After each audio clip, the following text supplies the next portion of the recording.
Sacrifício por Amor, de Humberto Fabre, pelo Espírito Pietro, parte 2, capítulo 15. Ninguém colhe o que não plantou. Ao cair da tarde naquele dia, Dorival foi até o meu escritório no intuito de me conduzir à reunião do grupo mencionado. Apesar do abatimento e da minha descrença em relação às assim mencionadas terapias que vinham sendo aplicadas em mim, resolvi acompanhá-lo muito mais por polidez do que verdadeiramente por interesse e crença. O ceticismo sempre fez parte da minha vida. Não seria agora que as minhas arraigadas opiniões sofreriam alterações de monta. Mesmo assim, o amigo tão solícito e sempre disposto a auxiliar não poderia ser tratado sem o respeito adequado. E assim, dividido entre esse respeito ao meu amigo e a realidade da descrença que residia no meu íntimo, uma realidade impossível de não demonstrar, pelo menos mentalmente. Por oportuno, chamava-me a atenção alguns aspectos relativos à telepatia. No meu reduzido entendimento, tive de tratá-los por esse parâmetro, já que no caminho da mencionada instituição, Dorival não tardou com o comentário. Percebo a tua debilidade um tanto mais acentuada hoje, Pietro, e agradeço sinceramente pela deferência aos meus pedidos, no sentido de continuarmos a tua terapia. Quanto à instituição, não se trata de uma organização oficial, mas sim de um grupo de amigos que também se reúne numa sala particular alugada para este fim.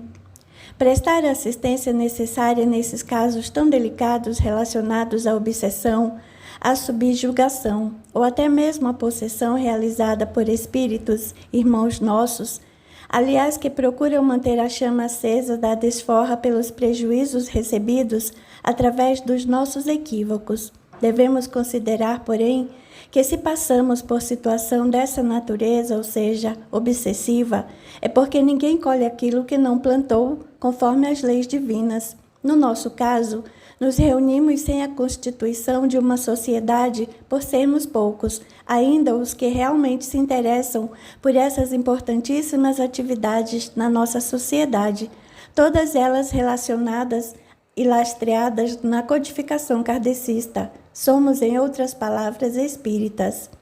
Confesso que fiquei chocado, porque em família meus pais céticos, quando o assunto era religião, raras vezes comentavam sobre grupos espíritas. Mesmo assim, recordava-me que em todas essas ocasiões um tom jocoso se fazia presente.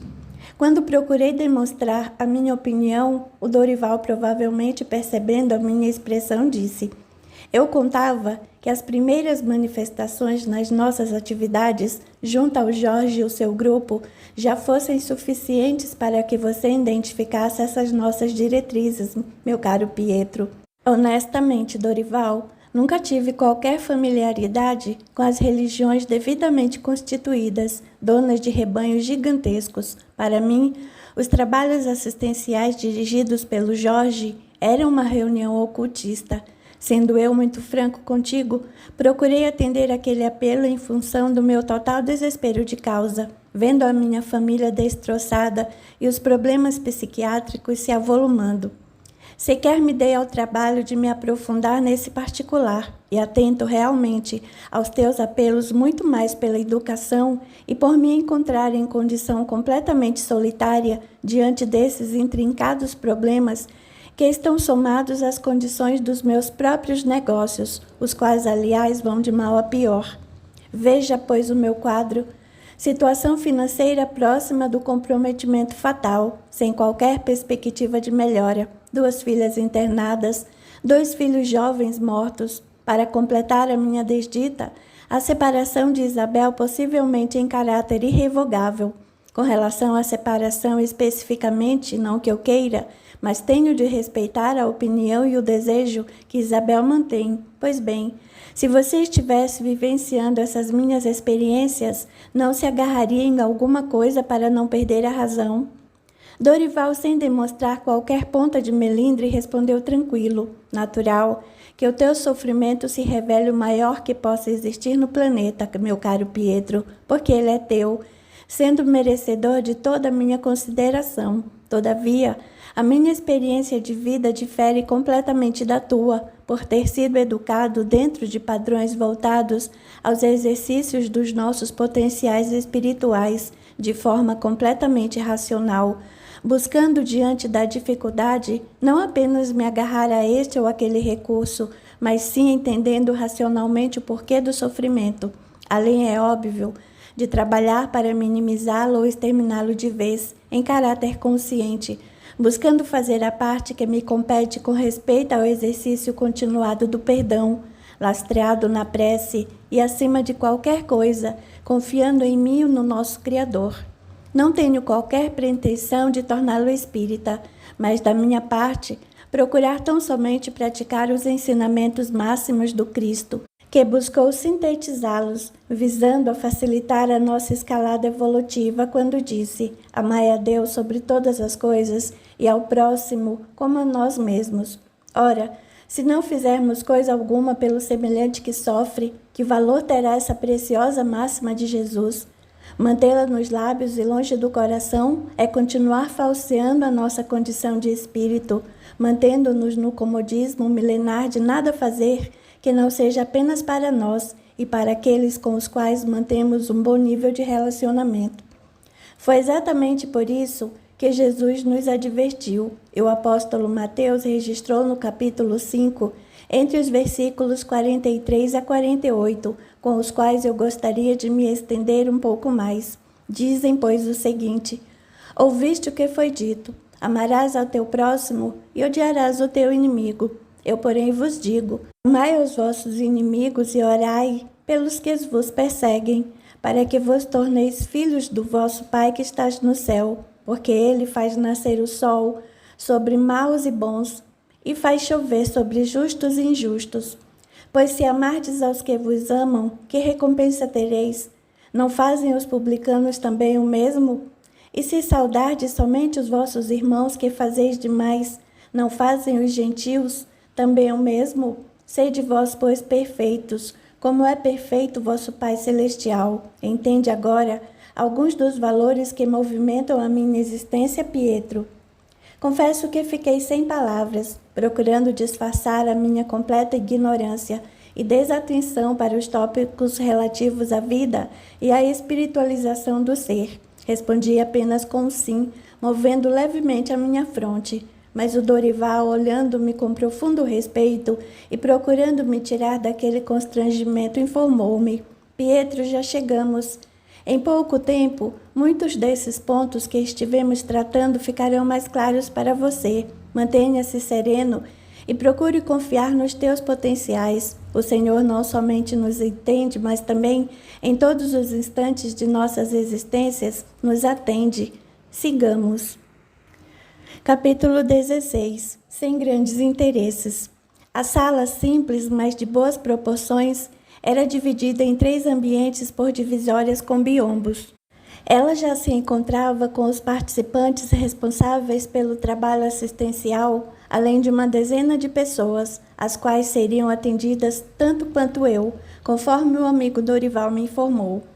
Ordenadamente, as pessoas eram chamadas para uma pequena entrevista em reservado. Na minha vez, pude relatar sucintamente a vivência do meu drama, sendo-me recomendado, além da terapia, a prece com regularidade diária, o exercício continuado do perdão e a implementação do Evangelho no lar. Também me solicitaram refletir na possibilidade de, num horário confortável para mim, contribuir num serviço voluntário, o que poderia ser iniciado com a visita a orfanatos ou mesmo a instituições de repouso para os nossos irmãos de idade avançada e com a vida solitária. Ouvi com respeito as recomendações, todavia, absolutamente coisa alguma do que me fora recomendado pelo educativo cavalheiro que me atendeu me motivava a qualquer mudança de atitude. Logo após a entrevista, fomos convidados a seguir para o segundo ambiente. Ali uma pequena palestra se realizava, em que o orador da noite discorria sobre algumas passagens do Novo Testamento, baseado em um dos livros de Allan Kardec, intitulado O Evangelho segundo o Espiritismo. Apesar do brilhantismo, da emoção e da profundidade que o tema foi abordado e nos seus 20 minutos, eu que me encontrava ligado mentalmente aos meus problemas, Dispersei com eles durante grande parte do tempo, não dando maior atenção ao que estava sendo proferido na palestra. Diante de tudo aquilo que presenciava, amparava-me, na verdade, nos meus valores céticos, achando em determinados instantes que alguns itens ali apresentados estavam muito mais em condições utópicas, sem qualquer embasamento científico. Esse posicionamento se intensificou quando fui direcionado para a terceira sala. Ali foi-me aplicada a chamada fluidoterapia, que, honestamente falando, tal como pude observar, tratou-se apenas de uma jovem que, posicionada à minha frente, fez uma imposição de mão direcionada ao topo da minha cabeça. Não houve qualquer toque. Alguns segundos depois, talvez 30 ou 45, eu era despedido com vá em paz nas vibrações amorosas de Jesus. Saí tal como entrei naquele ambiente, ou seja, apesar de respeitoso, em nada aquilo parecia ter acrescentado, em nada reduzido a dor superlativa que sentia diante de todos os acontecimentos nefastos da minha infeliz existência.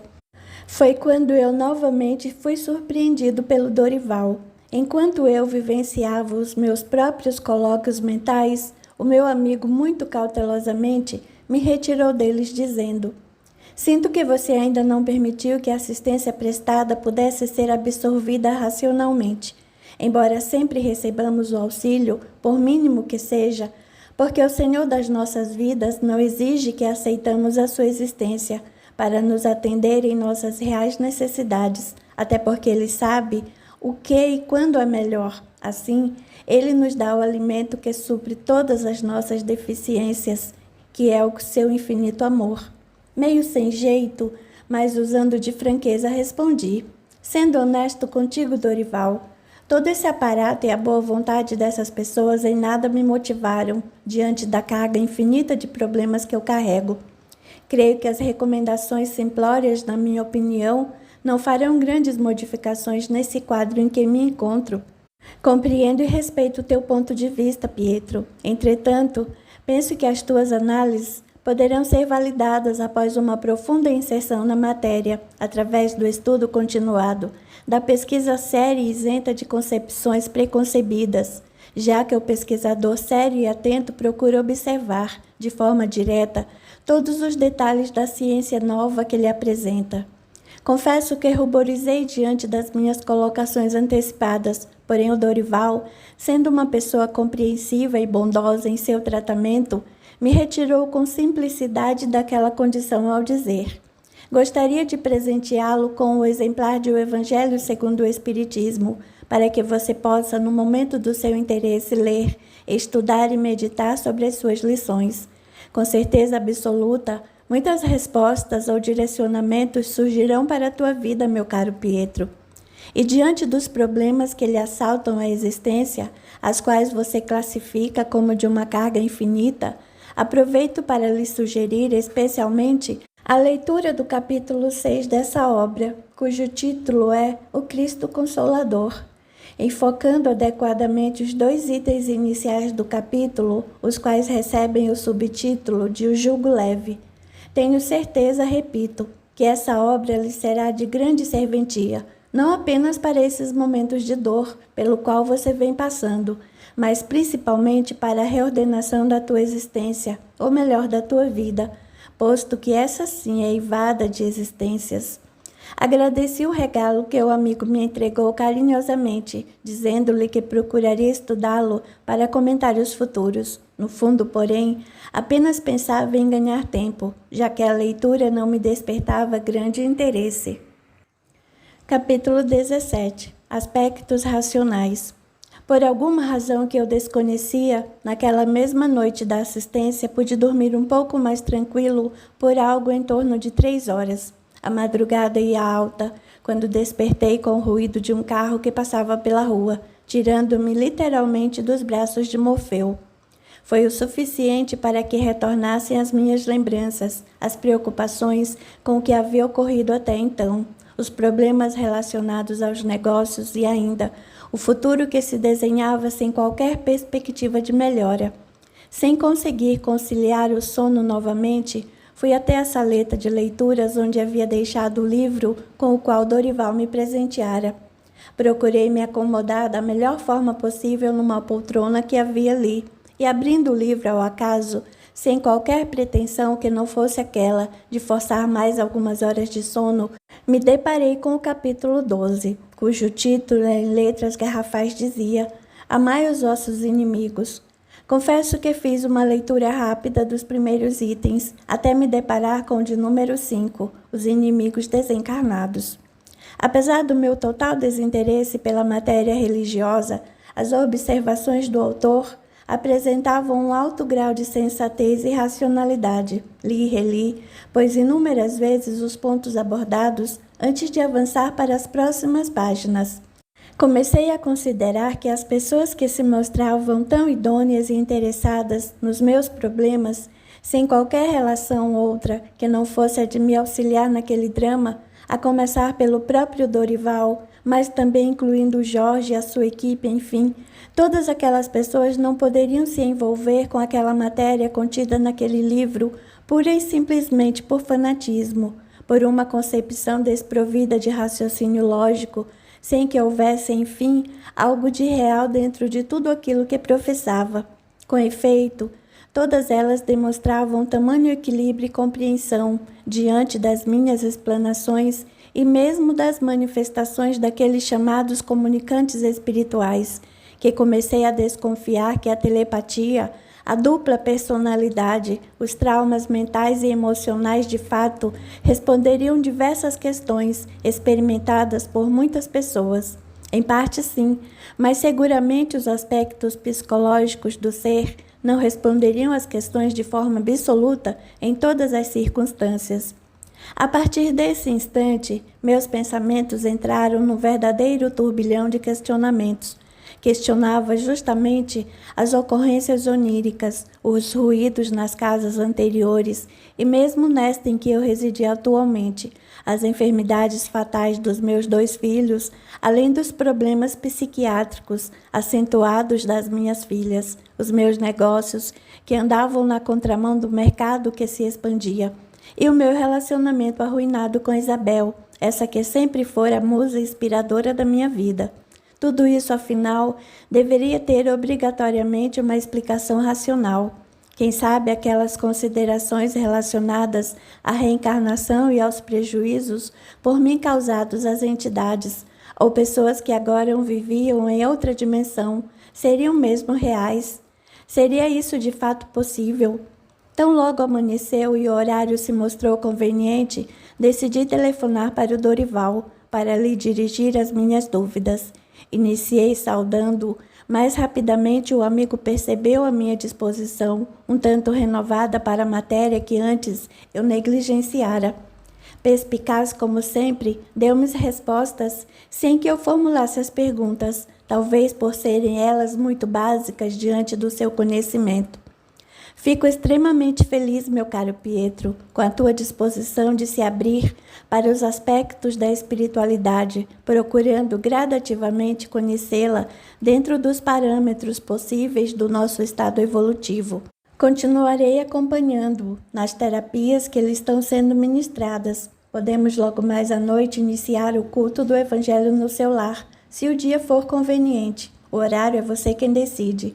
Em relação à efetivação do serviço voluntário, no sentido de colocarmos em prática os ensinos redentores do Evangelho, a Margarida, minha esposa, é responsável por um lar de órfãos, sendo também agora auxiliada pela nossa querida Berenice. Mantém-nos. Esse lugar é um largo tempo na nossa cidade, obviamente, sempre necessitando de pessoas bem-intencionadas para fazerem parte desse trabalho gratificante. Orfanato. Dorival, eu sequer suspeitava. Sim, meu amigo, não foi o próprio Cristo que nos ensinou a não vivermos apenas em teoria, através de seus exemplos de serviço ao próximo? Não foi ele também que nos orientou, conforme o registro de Mateus 25, 34 a 40, o trabalho à caridade?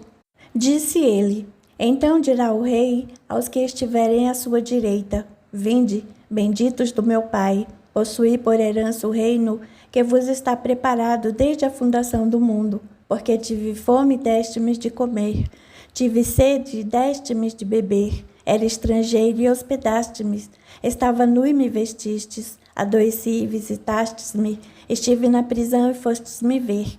Então os justos lhe responderam, dizendo: Senhor, quando te vimos com fome, lhe demos de comer, ou com sede, lhe demos de beber. E quando te vimos estrangeiro, e te hospedamos, ou nu e te vestimos. E quando te vimos enfermos, ou na prisão, e fomos te ver. E respondendo o rei lhes disse: Em verdade vos digo que, quando fizerdes a um destes meus pequeninos irmãos, a mim o fizestes. Logo, meu caro Pietro, não precisamos de maiores orientações para entendermos que todo o bem que fizemos a outrem, estaremos fazendo para nós mesmos. É a lei maior de causa e efeito, ou mais simplesmente, que todos nós, sem exceção, colheremos exatamente aquilo que plantamos, sempre de acordo com a justiça divina. O que me diz? Dorival, para não tomar mais o teu precioso tempo, lhe digo que, sem dúvida alguma, iniciaremos esta noite o Evangelho no lar. Ah, Pietro, o que é o tempo quando se trata da nossa imortalidade? Nós veremos logo mais, meu amigo. Capítulo 18. Um visitante diferente. No horário acordado, Dorival compareceu em casa na companhia de sua esposa Margarida, pessoa que se mostrou, tal como um novo amigo, extremamente simples e polida no trato com os outros, transpirando uma humildade realmente envolvente. Sentamo-nos de modo confortável e iniciamos a reunião seguindo as indicações do amigo, uma prece seguida da leitura de um trecho da introdução de O Evangelho segundo o Espiritismo, que versa sobre o objetivo da obra. Segundo Dorival, nessas reuniões o melhor a fazermos o estudo sistematizado do Evangelho, desde a sua introdução. Tecemos, pois, alguns comentários do trecho lido, cada um de nós conforme o seu entendimento. Logicamente, as abordagens do Dorival e da Margarida foram sintéticas, mas profundas nos conceitos exarados. Logo após, dirigimos as nossas melhores energias para a paz do mundo, para os familiares e nossos lares, e encerramos com uma prece proferida pela Margarida, externando uma emoção que contagiou a todos. Por indicação do amigo, fizemos uso da água que colocamos para ser magnetizada pelos mentores espirituais durante a reunião.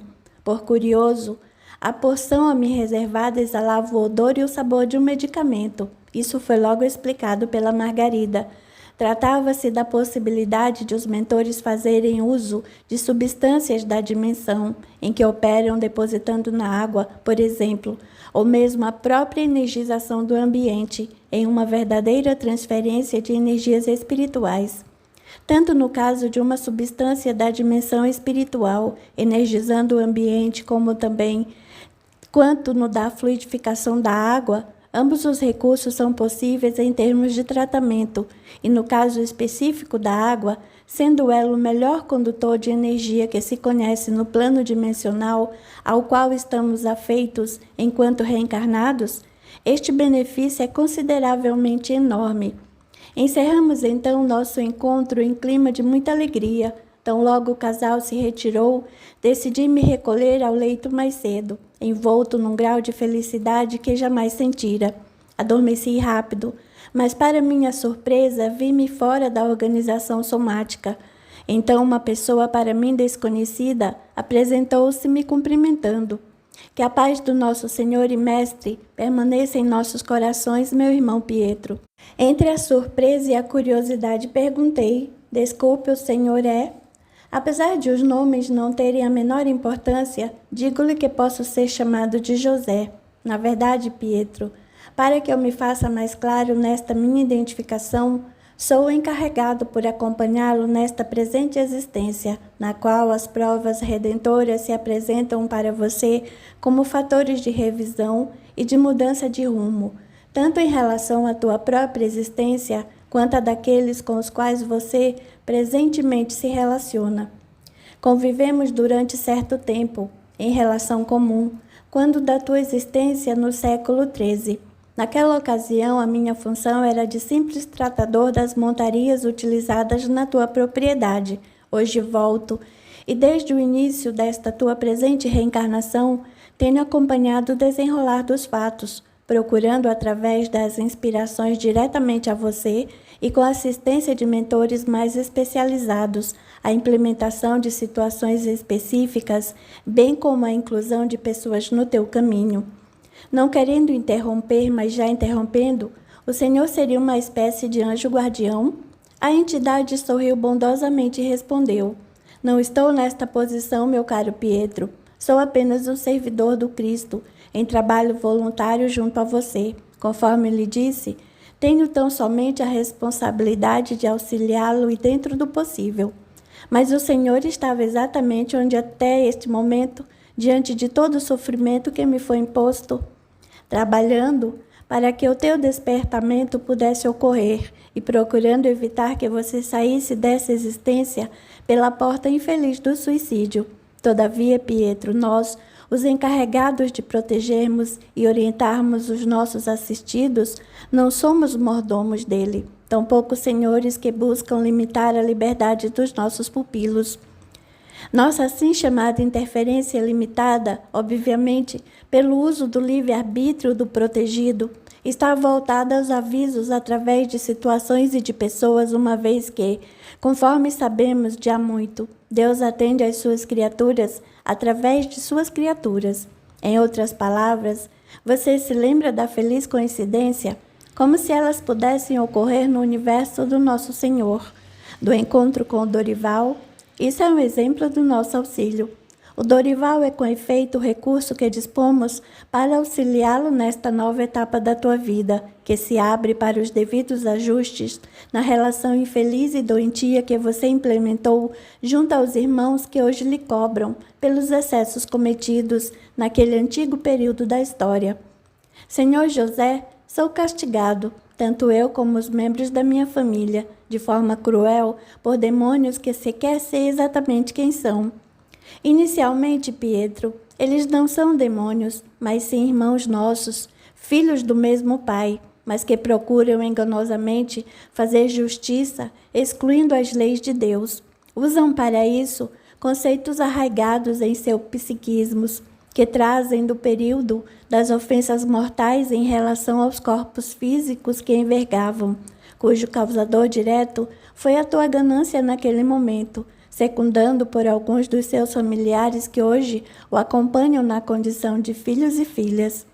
De todo modo, não estamos aqui com a proposta de revolver as feridas do passado, mas sim com a de alternarmos os rumos atuais, com vistas ao futuro de evolução e de luz para a vida de todos.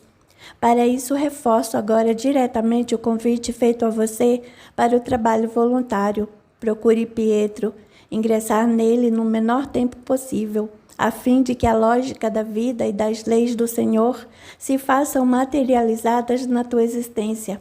Até porque, conforme Francisco de Assis, um dos luminares da humanidade, nos ensinou em uma de suas preces: é dando que se recebe, é perdoando que se é perdoado. Compreendo e agradeço, Senhor José, porém, não tenho a mínima ideia por onde começar. Na realidade, você já deu passos importantes, mesmo com todo o descrédito na espiritualidade que ainda vai no teu íntimo.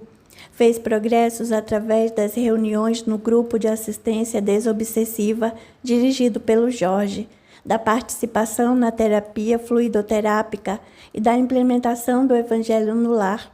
Se posso lhe fazer ainda uma sugestão, que tal você servir inicialmente ao orfanato dirigido pela nossa irmã Margarida? Ah, Senhor José, creio que a tua indicação é esplêndida, mas como vou me recordar do nosso diálogo, já que vejo que o meu corpo está anestesiado pelo processo do sono natural? Este momento onírico, pelo menos para mim, poderá representar na minha interpretação física um fruto da minha imaginação fértil. Este nosso encontro poderá representar muito pouco na verdade. Entendo o que quer dizer, mas você se engana. Ao despertar, grande parte deste nosso diálogo não permanecerá de maneira consciente, porque o cérebro que procede aos registros é o do teu corpo espiritual. Ocorre que absolutamente tudo que tratamos aqui ficará registrado no teu inconsciente, surgindo-lhe gradativamente na forma de intuição. Com efeito, os itens mais importantes e motivadores deste nosso diálogo ficarão indelevelmente marcados e você vai seguramente se recordar deles. A necessidade de continuar as terapias iniciadas, a inserção no nosso serviço voluntário. Por enquanto, fique em paz e, acima de qualquer coisa, confie nas tuas próprias possibilidades, para que a confiança possa se estender depois para o Senhor de nossas vidas. Ore pedindo sua assistência e ela, como nunca nos faltou, nunca nos faltará. Fique em paz.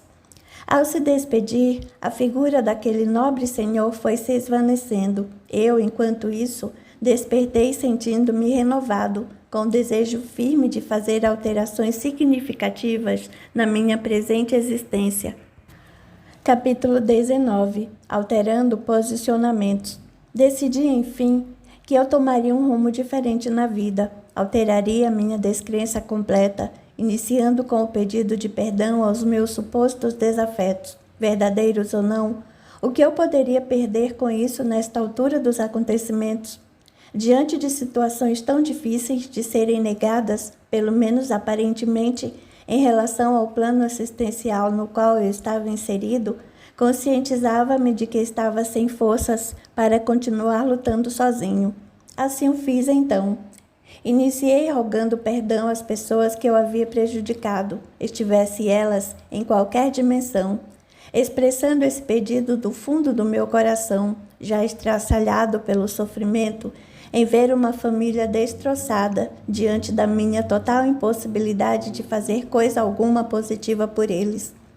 Não sei exatamente o tempo em que permaneci naquele estado de oração sincera. Isso, para mim, um materialista convicto até então, era seguramente algo inédito, em especial pela profundidade que alcançaram as minhas rogativas. Senti-me como se estivesse em outro ambiente, transportado para uma dimensão onde os limites do meu aposento não mais existiam ou estavam fora da minha organização fisiológica. Eu já tinha lido certa vez a respeito da prece e da meditação, mas o fiz sem muito interesse. Constatava agora, porém, a capacidade de esses recursos repercutirem de forma particular na oxigenação do cérebro, dando-nos a impressão de não estarmos realmente no local em que tínhamos nos instalado fisicamente. Então achei por bem não ficar apenas teorizando sobre o assunto, assumindo que deveria aproveitar ao máximo aqueles instantes de profundo deleite tão raras vezes experimentados. Como me encontrava ainda deitado na cama, acabei adormecendo suavemente, mas foi o suficiente para divisar à minha frente a figura daquele comandante que sempre vinha ao meu encontro. Desta vez, ele se apresentava um tanto menos colérico, porque me falou de forma menos áspera.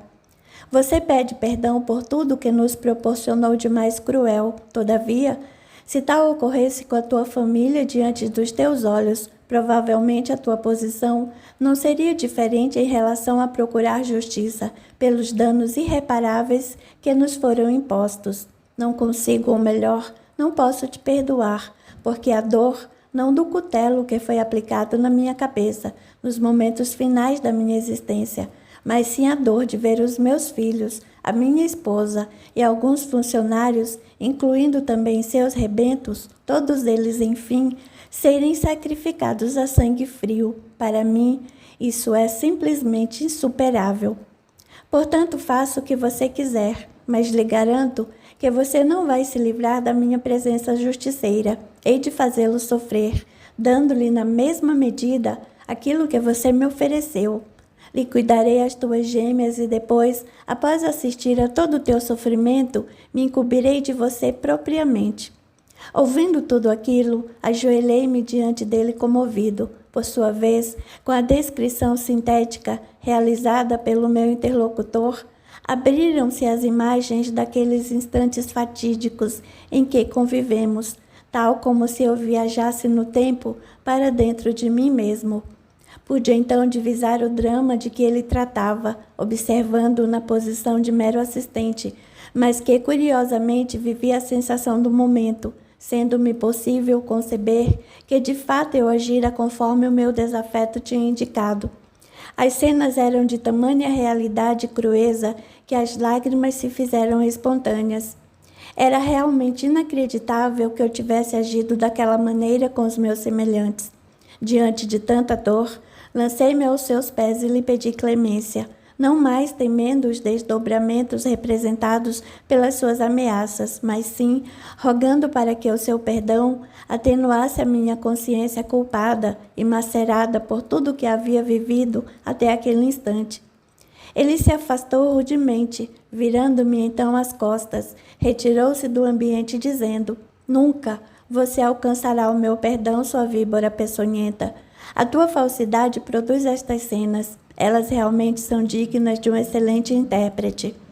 Despertei com a face banhada em lágrimas e ainda repetindo que o meu pedido de perdão era o que de mais sincero eu tinha no coração. Perdi a conta do tempo em que fiquei chorando pelo ocorrido. Ao mesmo tempo, pedia para que Deus ou alguma força maior existente no universo me ajudasse a alterar aquele estado em que me encontrava e refazer os caminhos tortuosos traçados desde aquele período da história em que eu proporcionara tanta dor. Tão logo me acalmei, senti que algo ou alguém me envolvia num abraço fraterno. Talvez fosse uma energia emanada do universo. Eu não saberia precisar exatamente. Isso, no entanto, me deu forças renovadas e um sentimento de paz profunda.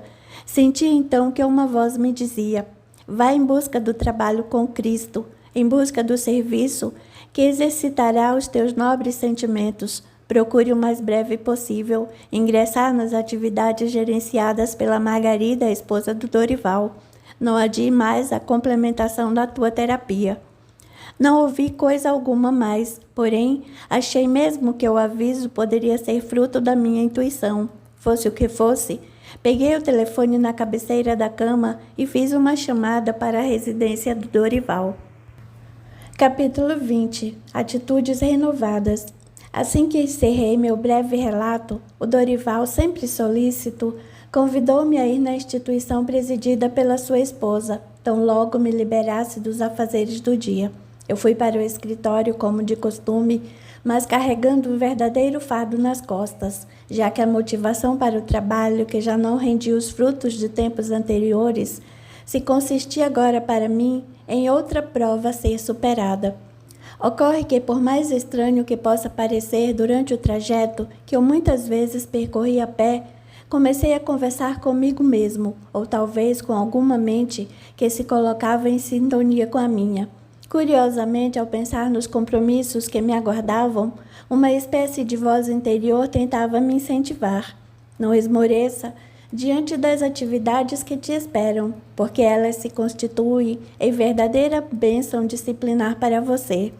A prática da paciência e da confiança está ali inclusa de forma tão sutil que muitas vezes sequer é percebida pelas pessoas. Muitas delas, aliás, enxergam o trabalho como uma espécie de castigo, procurando desvalorizá-lo, retirando os componentes práticos já mencionados, sem se darem conta de que todos eles fazem parte do processo evolutivo do ser.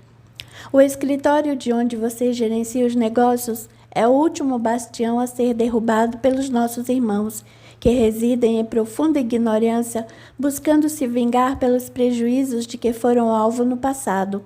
Caso eles alcancem os objetivos aos quais se propõem, não prejudicarão apenas você, mas também os teus funcionários e, consequentemente, os familiares deles. Procurando então justificar-me para mim mesmo ou achando que respondia para alguém naquele diálogo estranho, retruquei. Mas os negócios vão de mal a pior. Eu nem sei quanto tempo posso suportar os prejuízos que se acumulam. Para minha completa surpresa, recebi uma resposta imediatamente. Tua postura revoltada por conta dos problemas pessoais tem sido a ferramenta que gradativamente vem destruindo suas melhores relações na empresa, com reflexos diretos na administração que estabelece junto aos clientes e fornecedores. Ora, as pessoas não são responsáveis pelo teu sofrimento, portanto, mude de atitude. a fim de que as pessoas possam também mudar. Aliás, não serão exatamente elas que mudarão, mas sim a tua forma de vê-las, a maneira de se relacionar com elas. Buscando outra vez me justificar, mas agora querendo transferir a responsabilidade para aquela mente que se comunicava comigo, falei: ora, se você é real, se esta realidade é fruto do meu inconsciente, já não sei mais o que pensar. Sendo muito honesto, onde você estava que não procurou me auxiliar antes? A resposta não tardou, contudo ela veio de maneira diferente, como se partisse de um educador que se valia de um pouco mais de energia na orientação. Sempre do teu lado, Pietro, mas respeitando o teu ponto de vista. Você achava que o mundo circulava ao teu redor, que a tua vida e a dos teus familiares se limitavam à única e decisiva existência, que apenas os bens materiais e as aparências faziam sentido. Nós nos encontramos, tanto eu como outros dos teus irmãos em Cristo, na posição de auxiliadores e não como ditadores dos fatos da tua existência ou de mordomos dos teus interesses. E caso você queira o nosso auxílio, faça-nos o favor de permitir que ele se promova, dispondo-se a ele. Já aprendemos com o nosso Mestre e Senhor que não se impõe coisa alguma para quem quer que seja, uma vez que ele mesmo não nos impôs o seu evangelho, antes deixou para que dele fizéssemos uso quando nos aprovesse. Pense nisso. Não foi possível continuar esse monólogo, ou porque não admitir diálogo, porque ao chegar no edifício, sede da minha empresa, o movimento já era enorme desde a portaria. Ali, via de regra, eu passava sem dar maior atenção aos funcionários da empresa e do controle do local, os quais, no entanto, me cumprimentavam. Nunca sequer retornei, ao menos por educação, suas saudações rotineiras, mas decidi que faria diferente a partir de então. Fui eu que, em atitude renovada, cumprimentei respeitosamente cada um deles. Já no elevador, fiz questão de saudar quem lá se encontrava, coisa que eu jamais fizera em toda a minha vida, quando passei o tempo tratando a maioria das pessoas literalmente como seres transparentes. Capítulo 21. Convite ao exercício do amor. Conforme havia decidido, ao final do expediente telefonei para o Dorival com o intuito de firmar de visitar a instituição dirigida pela sua esposa.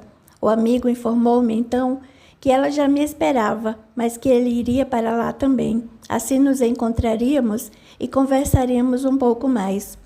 Deixei a empresa dirigindo-me o mais rápido possível para o endereço indicado, o que, para minha surpresa, não distava tanto do meu escritório. Chegando lá, fui recebida pelo casal e por Berenice, que já se encontrava a postos, e apresentado para as funcionárias.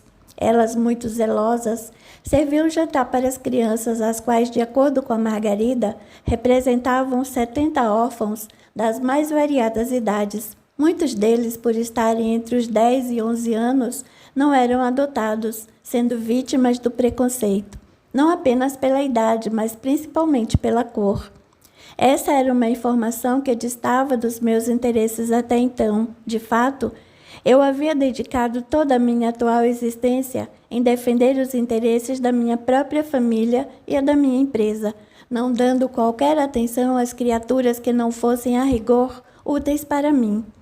Continuei observando e constatando que as condições do local eram simplesmente impecáveis, tanto das instalações quanto de todos os itens, como os uniformes dos funcionários e as roupas usadas pelas crianças. Convidado a conhecer o berçário, tocou-me profundamente ver o número de bebês que lá se encontravam. Um deles, em isolamento parcial, sendo um afrodescendente, chamou-me mais a atenção. Margarida antecipou-se ao me ver mais tocado pelo infeliz quadro que se apresentava e esclareceu. Esta garotinha, que apesar de estar com 7 meses, aparenta apenas 3, foi abandonada na porta da nossa instituição recentemente. Por mais estranho que possa parecer, via de regra, situações assim, pelo menos no nosso orfanato, costumam acontecer. São crianças nos seus primeiros dias de vida, quando muito, que não ultrapassaram mais de um semestre.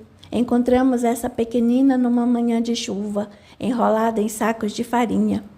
Estava num estado lastimável de magreza e de maus tratos. Porém, com a assistência dos nossos competentes pediatras, após a internação necessária para os primeiros socorros, ela vem se recuperando bem. O quadro da menina me tocou de forma diferenciada. Acostumado ao olhar de vencedor, os vencidos na vida, para mim, tinham muito pouca importância, para não dizer nenhuma. Mas o Dorival, senhor de uma sensibilidade apurada, me tirou rapidamente daqueles desvaneios, dizendo: a tua presença entre nós, Pietro, é muito bem-vinda, porque o que nos falta são voluntários atenciosos neste serviço de tamanha importância. Nós nos responsabilizamos pela acolhida ao lar desses nossos queridos órfãos, mas eles deixam de sê-los à medida que não sejam adotados num curto espaço de tempo, porque nesse caso, via de regra, costumamos registrá-los como nossos filhos, dando a todos eles os recursos para se tornarem cidadãos de bem no futuro próximo. Na verdade, o nosso lar, meu e da Margarida e da Berenice, está praticamente transferido para cá. Procuramos nos dedicar a ele na condição de pais e educadores. Como temos a Berenice como herdeira direta, a outra parte dos nossos recursos nós transferimos para esses nossos filhos do coração. Até porque, de que vale todo o dinheiro do mundo se ele não enxugar uma lágrima, não agasalhar um corpo com frio, não abrigar a criatura e, acima de qualquer coisa, não lhe oferecer educação, tanto no sentido do desenvolvimento do intelecto quanto no da educação espiritual. Considero muito nobre o trabalho assistencial que vocês prestam, meu caro Durval, Margarida e Berenice. Contudo, sendo uma criatura prática como sou, noto que com muito pouco posso colaborar com a instituição, a não ser com recursos financeiros. Dessa vez foi Margarida quem se adiantou informando. Os recursos sempre são bem-vindos, Pietro, mas não são prioridade para nós, que utilizamos das nossas posses para a manutenção desta casa. O teu trabalho conosco, com a dedicação que você demonstrou com a tua família, isso é o que mais importa. O que precisamos dar para esses nossos filhos é o carinho, transformado em atenção e amor. Tenho certeza de que você conhece bem essa matéria. Honestamente, Margarida, gostaria que fosse uma verdade incontestável isso que diz. Todavia, hoje sou um homem falido diante da família e, se não alterar o rumo dos meus negócios, também diante da sociedade. Dorival interveio nesse instante dizendo: de maneira alguma, mantenha esse padrão mental contrário à tua natureza de um filho de Deus. Teus potenciais estão em desenvolvimento, meu caro Pietro. Considere que as construções que fez, se não forem perfeitas até o momento, poderão ser alteradas de modo consciencial. Se estávamos agindo automaticamente até bem pouco tempo atrás, uma vez despertos para a nossa realidade, cabe-nos refazer as estruturas psíquicas necessárias e caminhar para frente, porque o futuro da criatura consciente é desenhado somente por ela mesma. Não mantenha a lamentação, que apenas faz com que você continue vivenciando o passado, atravancando as realizações no presente e comprometendo o porvir. Acima de qualquer coisa, ânimo, meu amigo. É exatamente com ele, na aplicação no trabalho em favor do bem, que todos nós despertaremos para a luz, para a vida real de filhos de Deus, irmãos e irmãs uns dos outros.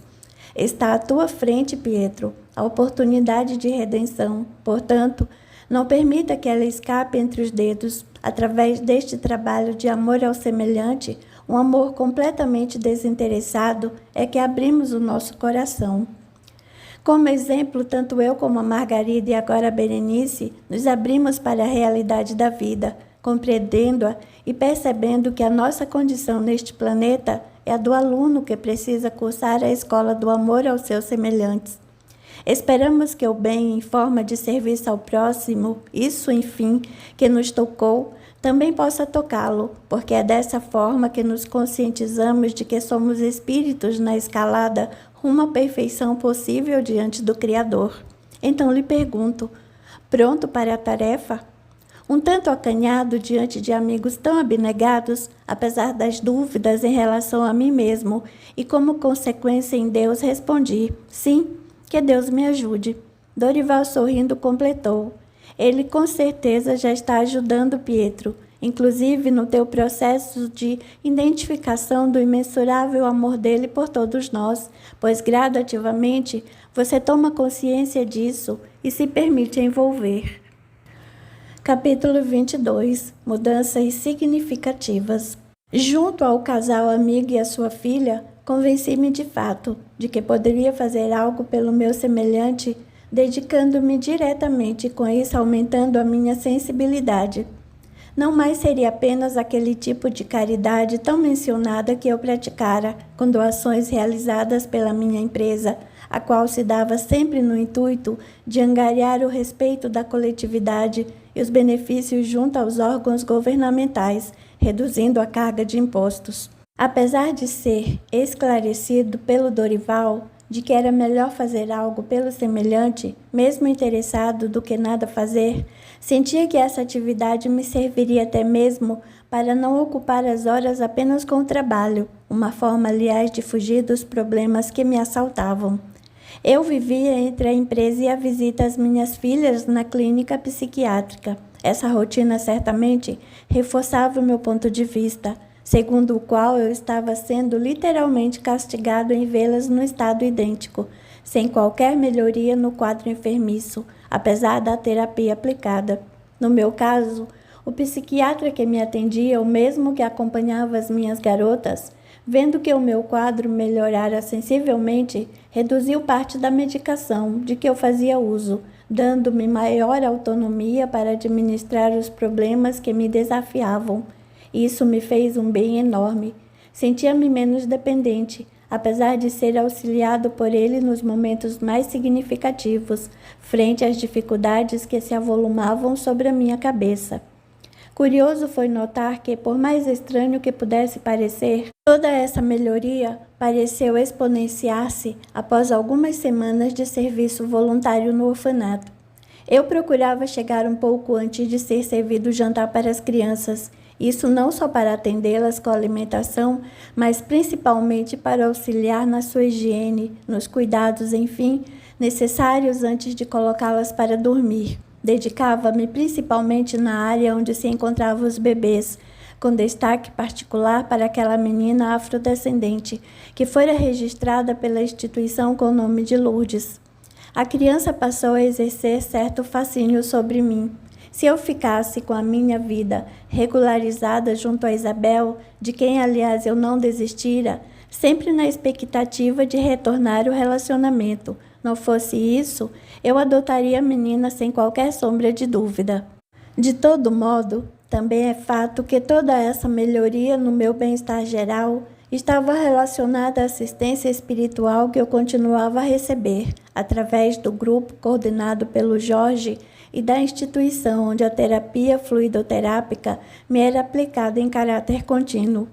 Minha dedicação fortemente disciplinada no sentido de não me permitir faltar aos encontros, por mais que situações intricadas surgissem de surpresa, perto da hora de me dirigir para as mencionadas assistências, isso devia contar bastante para o processo. Consultando Dorival a respeito, ele me informou que esses aspectos eram considerados normais, especialmente no meu caso, funcionando como verdadeiros testes disciplinares. Importava, no fim, conferir se eu saía da mesmice de uma vida voltada apenas para os interesses imediatistas, aliado, ainda, a verificar a minha resistência à força que os meus desafetos do passado faziam, para eu não dar continuidade aos meus planos de mudança, o que parecia incomodá-los fortemente. Era assim, pois, que as semanas pareciam voar. Dividia-me entre o trabalho, as visitas às minhas filhas, as atividades assistenciais e o serviço voluntário, em que eu estava de fato engajado. Agora não mais com o interesse pessoal quanto a diminuir os desconfortos da minha vida, mas sim com a motivação de estar servindo em causa muito nobre, fazendo o meu melhor pelo semelhante. Essa visão tanto alterada da minha parte, coincidência ou não, passou a surtir efeito positivo junto aos meus clientes e fornecedores.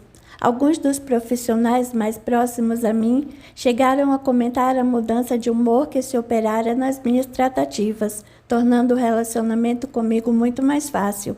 Mas se por um lado as coisas pareciam melhorar, por outro, os ataques dos meus cobradores se intensificavam no período noturno. Meus sonhos eram invadidos por aqueles seres, principalmente o tal comandante, que me ameaçava de todas as maneiras possíveis, impingindo-me o terror e, com isso, tentando estimular a minha desistência da vida. Confesso que, frente aos problemas normais do dia a dia, os meus desafetos alcançavam certo resultado, porque eu realmente me deixava abater.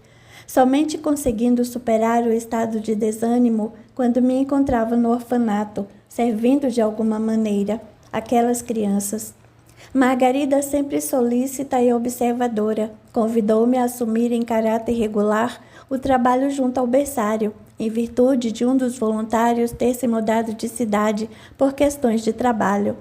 Eu exultei com a notícia. Considerei de imediato que dessa forma eu poderia ficar mais perto da Lourdes, aquela criaturinha frágil que me tocara as fibras mais íntimas de forma inexplicável.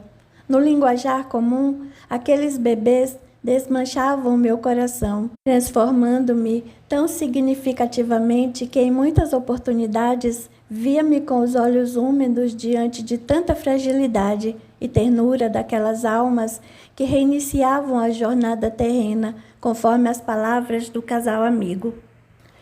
Capítulo 23. Asas do Amor. Particularmente, comecei a me interessar por algumas religiões orientais após a releitura de O Evangelho segundo o Espiritismo, livro presenteado pelo Dorival. Minhas investigações voltavam-se para os aspectos reencarnatórios inseridos naquelas religiões, aliadas ainda às pesquisas que vinham sendo realizadas por alguns cientistas. Pessoas corajosas que muitas vezes colocavam o seu status em risco diante da própria comunidade, que mantinha intactos os conceitos de existência única, dando continuidade à visão mecanicista ou cartesiana do processo da vida. Eu, que me mantivera um cético de marca maior durante tanto tempo, aos poucos era surpreendido pelas ideias novas, através das pesquisas sobre conhecimentos ancestrais, os quais eram desprezados por interesses variados do poder. Obviamente, então, as minhas opiniões eram aos poucos alteradas, mediante o estudo continuado e as experiências do meu serviço voluntário no orfanato. Ali, inclusive, em determinadas ocasiões, algumas crianças se manifestavam com opiniões ou questionamentos próprios de adultos, demonstrando conhecimentos ou posturas diante de situações inusitadas. Eu já havia estudado sobre as possibilidades de essas mesmas crianças adentrarem aspectos da sua personalidade anteriormente vivenciada, em virtude de a reencarnação estar em processo, segundo a literatura espírita. Com esta, é preciso dizer, encontrei explicações mais aprazíveis e diretas para o fato, segundo as quais, até mais ou menos os 7 anos de idade, o espírito está em fase reencarnatória. Por isso, então, determinadas recordações dessas outras experiências se manifestam. Mas enquanto eu procurava me aprofundar nesses estudos, os achaques que recebia dos meus desafetos à noite, durante o meu estado onírico, tornaram-se diferentes. Agora o interesse deles também versava sobre temas como a continuidade da vida, a reencarnação, a comunicabilidade possível com aqueles que nos procederam na pátria espiritual, o livre-arbítrio, a evangelização do ser e outros aspectos de rematada importância. Numa das aparições do comandante da turba, ele, satirizando, me disse que saber antecipadamente aspectos da vida na dimensão paralela era de uma importância fundamental para mim, porque eu conheceria teoricamente o que me esperava na prática, quando eu me transferisse em definitivo para lá. Estaria eu, claro, segundo ele, em seu total poder e controle.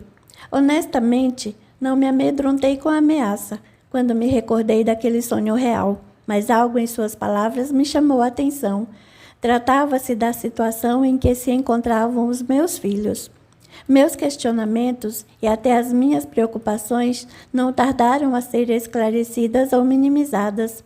Em um desses desdobramentos através do sono natural, durante os quais eu cada vez mais me mantinha consciente, tendo uma recordação razoável do que se passara após o despertar, encontrei-me com o Senhor José, o qual, aliás, eu passei a considerar como meu mentor.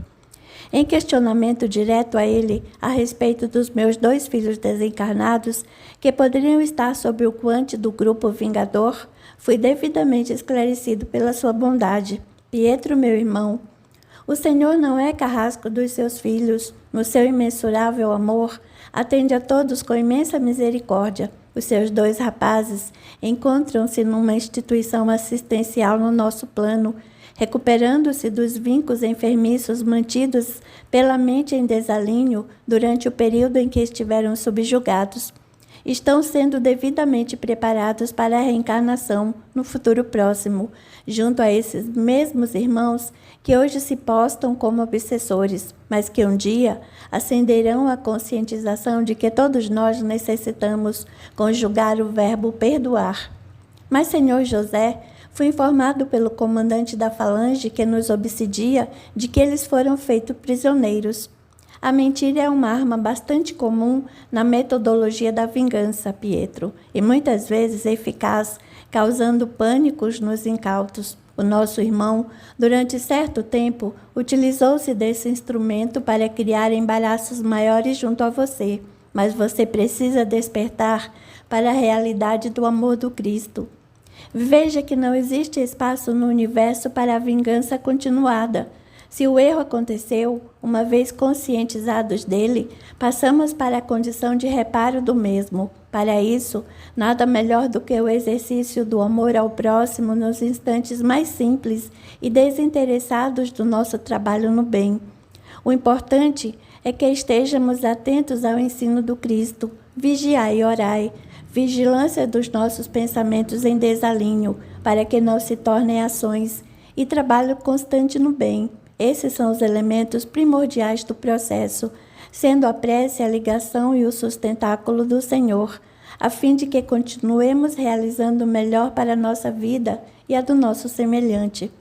Em resumo, coloque o seu foco no amor, porque ele será não apenas a solução das questões intricadas na tua existência, mas, acima de qualquer coisa, a alavanca para a solução definitiva dos problemas de relacionamento que hoje te assaltam, dando-lhe em paralelo as asas que vão lhe ajudar a alçar o voo da evolução rumo ao Criador.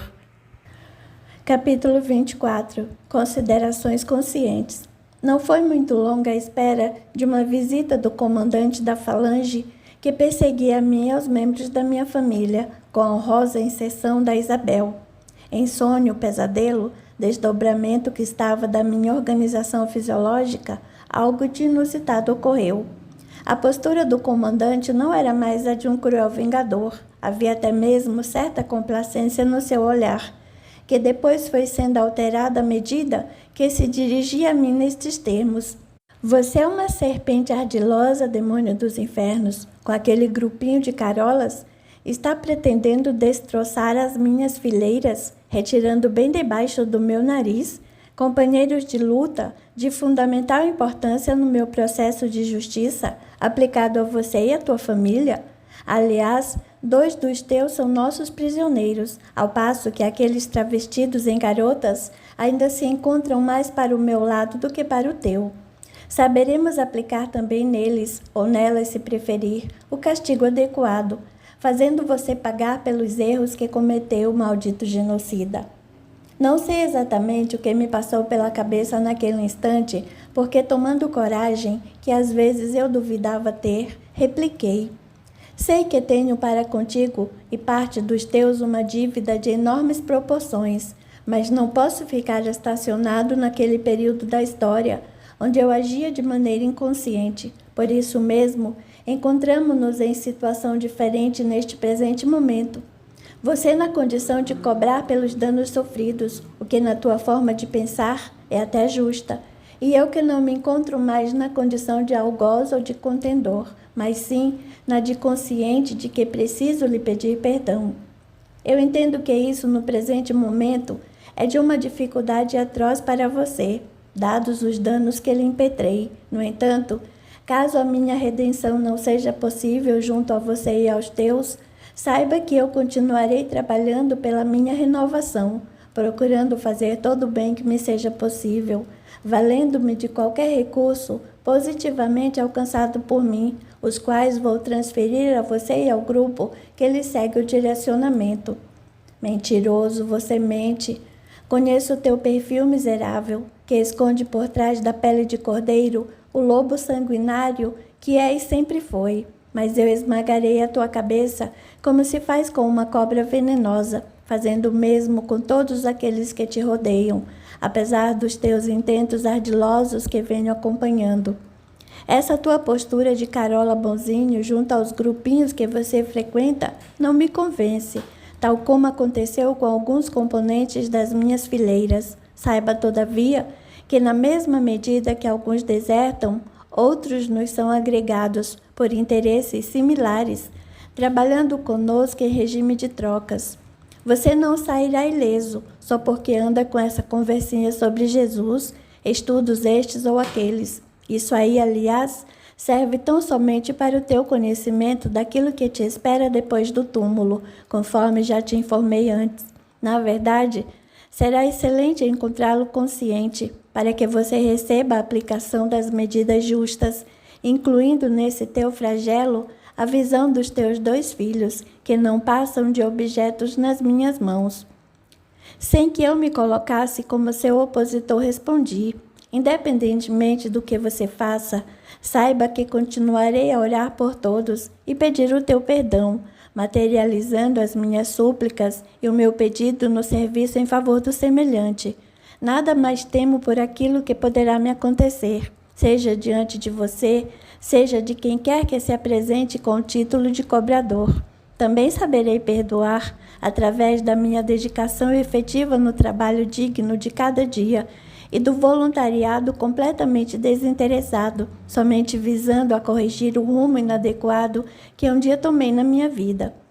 Considerando ainda que aquilo que me espera é a punição justa, aplicada por você, saberei me submeter a ela, se essa for a vontade de Deus, e isso inclusive na companhia dos meus 2 filhos, os quais você diz manter como prisioneiros, mas que nunca, uma vez sequer, os apresentou qualquer um deles, para me provar que de fato estão sob tua posse.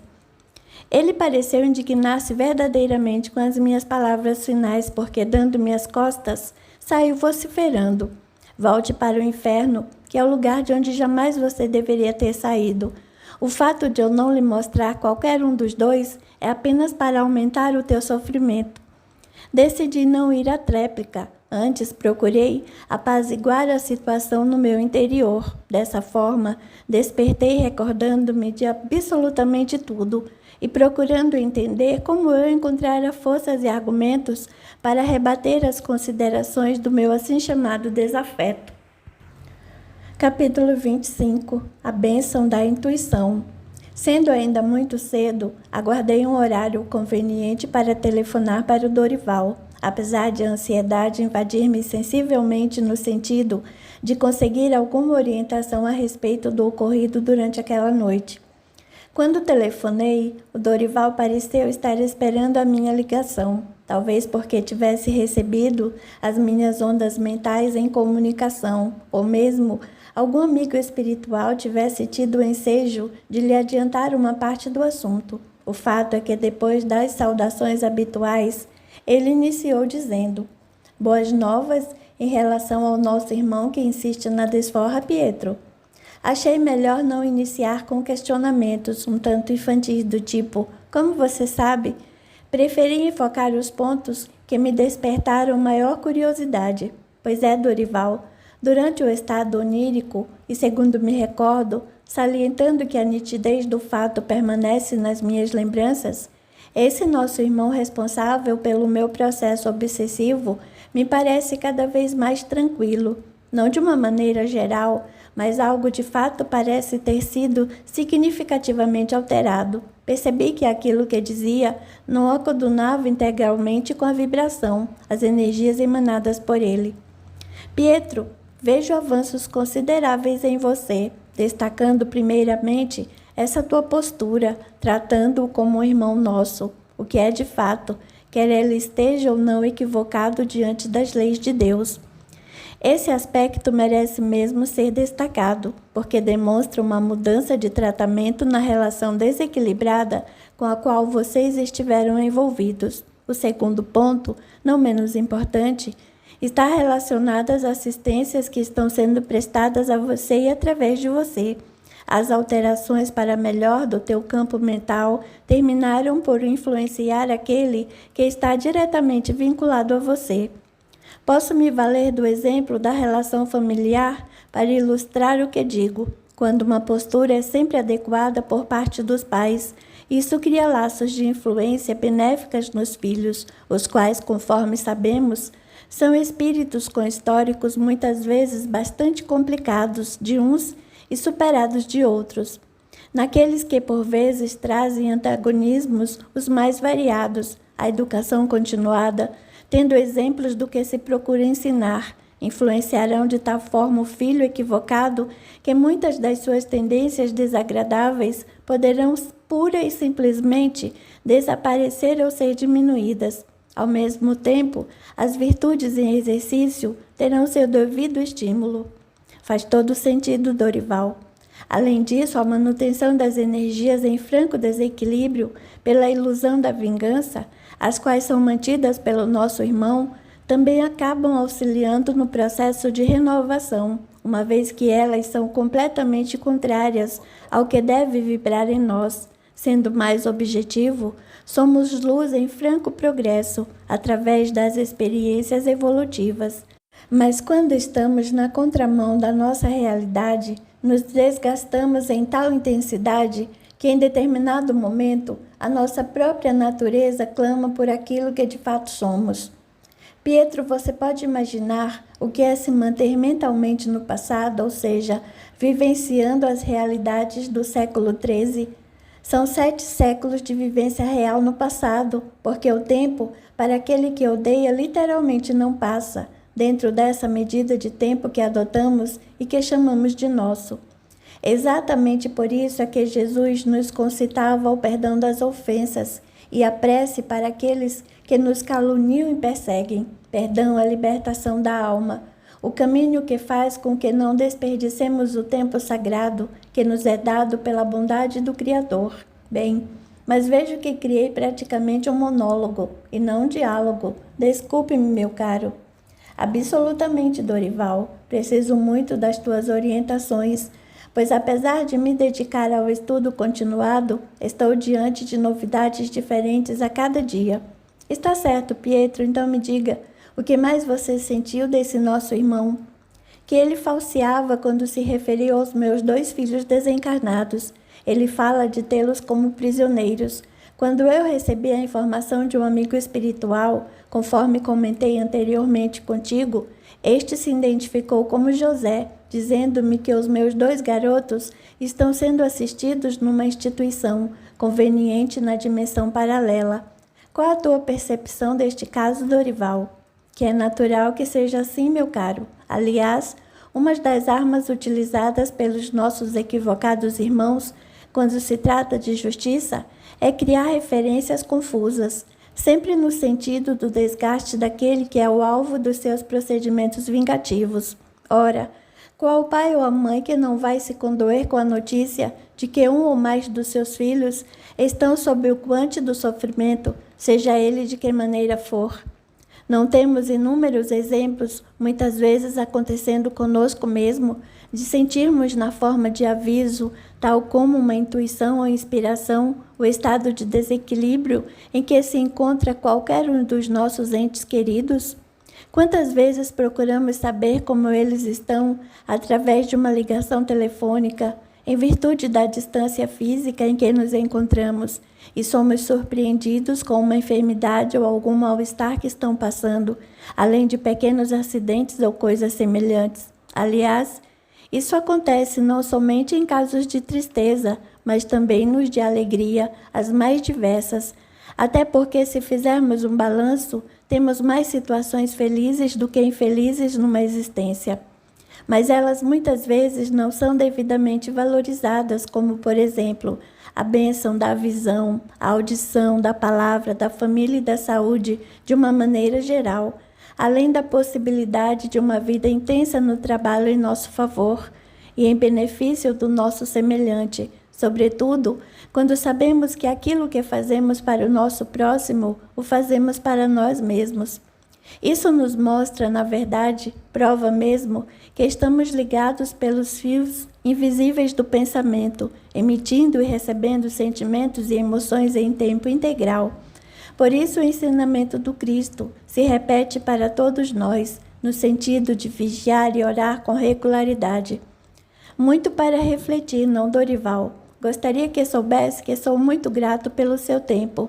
Ora, Pietro, o que é o tempo senão a bênção do Senhor, principalmente quando se trata da nossa evolução? Por mais que eu quisesse dar continuidade àquela proveitosa lição que recebia com simplicidade e clareza, sabia que o Dorival tinha compromissos os mais diversos. Então, agradecido que me encontrava, despedi-me dele, pedindo ao Senhor que nos abençoasse. Ele, sempre muito gentil e solícito, respondeu: estou aqui sempre que precisar, Pietro, porque no fim, conforme sabemos há muito tempo, aquele que acha que está ensinando é o que mais aprende. Continue em paz, mantendo a ligação mental com o bem através da prece e do serviço do autoburilamento. Capítulo 26. Saber esperar. As semanas passavam rapidamente por conta do meu trabalho regular, aliado ao serviço voluntário e às assistências das quais eu participava com regularidade. Notei que a minha dependência de medicamentos foi se alterando, reduzindo gradativamente, até que o facultativo julgou por bem suspendê-la, o que me causou imensa alegria. Esta, porém, seria ultrapassada em breve por uma notícia das mais abençoadas que eu poderia receber. Um telefonema da clínica psiquiátrica em que as minhas filhas se encontravam internadas reuniu-me com Isabel. Jubilosa tal como eu me encontrava, nos dirigimos para lá, para recebermos a confirmação na melhoria súbita das garotas apresentadas na última semana. Tal fato, segundo as informações dos responsáveis pela instituição, era atribuído à terapia medicamentosa e às sessões de análise. Contudo, algo no meu íntimo dizia que as assistências espirituais às quais eu era semanalmente submetido é que haviam de fato auxiliado nas questões relacionadas à subjugação das meninas. Conforme as informações prestadas pelo facultativo responsável, a alta das garotas deveria ocorrer em breve, uma quinzena no máximo. O tratamento, obviamente, deveria continuar, porém no conforto do lar. Esse detalhe importante abriu uma brecha considerável para que eu submetesse a Isabel a minha proposta de retomar o nosso relacionamento, e eis que isso pareceu ser bem acolhido pela minha estimada esposa. Tão logo pudemos falar a respeito no final daquele mesmo dia. Exultei de alegria. Pelo menos ela agora considerava o meu pedido para reatarmos, dizendo que meditaria a respeito nos próximos dias. Por oportuno, durante a nossa conversa, teci considerações a respeito do trabalho assistencial e voluntário que eu estava fazendo, além das revisões importantes quanto à minha concepção de vida e dos valores que passaram a me nortear. Também lhe expliquei o porquê das decisões que havia tomado. Confessei-lhe que os meus conceitos materialistas, baseados no ser mecânico, envolvidos no ateísmo exacerbado, haviam caído por terra diante de provas irrecusáveis da continuidade da vida, da comunicabilidade entre pessoas de planos existenciais diferentes, da reencarnação e seus objetivos quanto às experiências tanto no planeta quanto fora dele.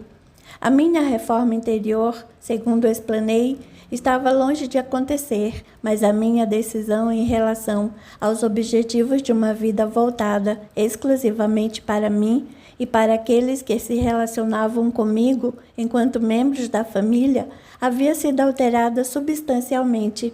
Eu entendi agora que a sociedade como um todo, a humanidade, enfim, fazia parte desses valores superiores, dada a força da própria filiação que nos reunia como irmãos em Deus. Pensando assim, e diante das decisões tomadas, apresentei a Isabel uma proposta, não apenas de reatamento, mas também de acrescentarmos outro ser na nossa vida. Acenava-lhe, pois, com a possibilidade de adotarmos uma criança, aquela com a qual eu havia mais me afinado desde o primeiro contato. Tratava-se da menina afrodescendente, a minha querida Lourdes.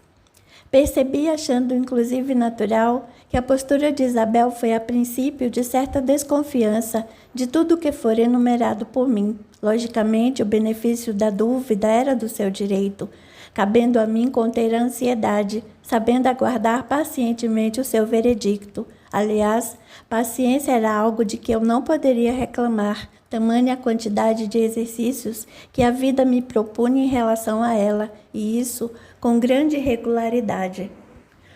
Capítulo 27. Momentos iluminados. Finalmente chegou o dia tão esperado da alta das minhas filhas. 1 hora antes de me dirigir à clínica, recebi um telefonema de Isabel e com ele a notícia do seu retorno ao nosso convívio. Tivera ela uma conversa demorada com os meus sogros, os quais interferiram positivamente sobre a questão, indicando-lhe a continuidade da família, segundo eles, destroçada até aquele momento. Vivenciando, pois, essa notícia, dirigi-me à clínica na companhia do Dorival e da Margarida. Lá nos encontramos com a minha esposa e os meus sogros, os quais, aliás, sempre me trataram como um membro de sua família, na condição verdadeira de um filho, uma vez que a Isabel era filha única e os meus pais tinham desencarnado quando eu era jovem, vitimados por um acidente aéreo. Naquele momento, a sensação que tinha era de que, dentro do possível, tudo transpirava felicidade e realizações na família, apesar da partida prematura dos meus filhos. Mas eis que as orientações prestadas pelo facultativo responsável pela clínica não foram das mais alvissareiras em relação à saúde das meninas. De acordo com o médico, embora a terapia medicamentosa tivesse sido razoavelmente reduzida e o acompanhamento psicoterápico não sofrer solução de continuidade, aquele brilhantismo, a alta capacidade cognitiva que as garotas demonstravam até o início do processo de subjugação poderiam não mais apresentar a mesma intensidade, apesar de tudo isso ainda estar no terreno das conjecturas. Obviamente, as explicações baseavam-se no que era conhecido pela ciência oficial do momento, sendo restritas aos aspectos fisiológicos do ser.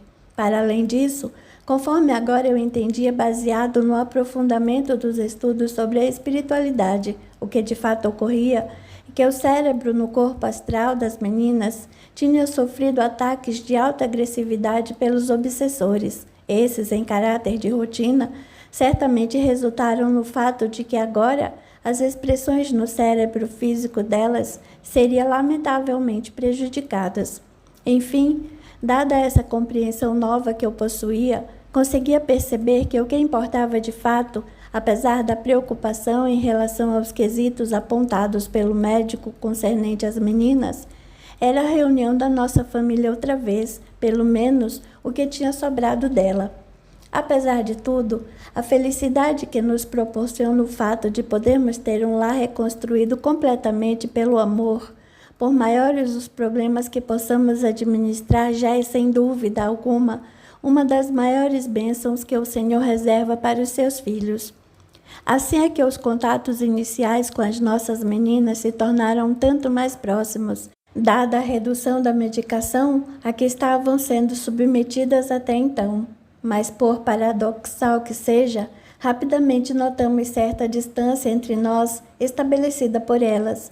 Em determinados instantes pareciam alienar-se completamente da nossa presença. De todo modo, isso não diminuía a felicidade daquela nova situação. Ao chegarmos em casa, naquele dia em que retiramos as garotas da clínica, estando reunidos novamente debaixo do mesmo teto e tendo a companhia do casal amigo, além dos meus sogros, a reação delas foi um tanto melhor. Da minha parte, posso dizer que experimentei uma das maiores emoções da vida, uma alegria que há muito tempo não me invadiu o coração. As comemorações foram todas iluminadas pelos corações irmanados no bem. Com efeito, a amizade reinante deu as notas claras de que a felicidade não se constrói baseada naquilo que se tem materialmente, mas sim no relacionamento de amor e respeito entre as criaturas. Isso eu estava comprovando ao vivo e em cores, apesar de alguns questionamentos circundarem a minha mente, todos eles relativos à situação delicada da saúde delas e às prováveis dificuldades que elas poderiam experimentar no futuro. Ao cair da tarde, quando os meus sogros e o casal amigo se despediam, Dorival, como sempre perspicaz, disse-me: "Não se preocupem em demasia. Tão logo possamos nos reunir, conversaremos um pouco mais a respeito das ocorrências possíveis, mas não obrigatoriamente certas, da vida das tuas filhas na presente reencarnação. Mantenhamos a confiança no fato de que o Senhor nos atende sempre e de acordo com as nossas necessidades." Capítulo 28. Esclarecimentos adicionais. Passados então 2 dias, voltei ao meu serviço voluntário junto à instituição presidida por Margarida. Ao término das nossas atividades, estendi os meus questionamentos ao Dorival, relativos à saúde das minhas 2 filhas.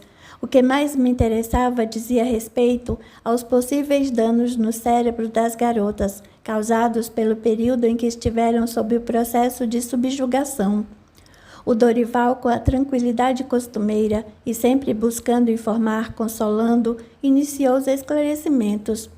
Vale lembrar, meu caro Pietro, que o Senhor nos atende com a sua sabedoria em todas as nossas necessidades, conforme sabemos.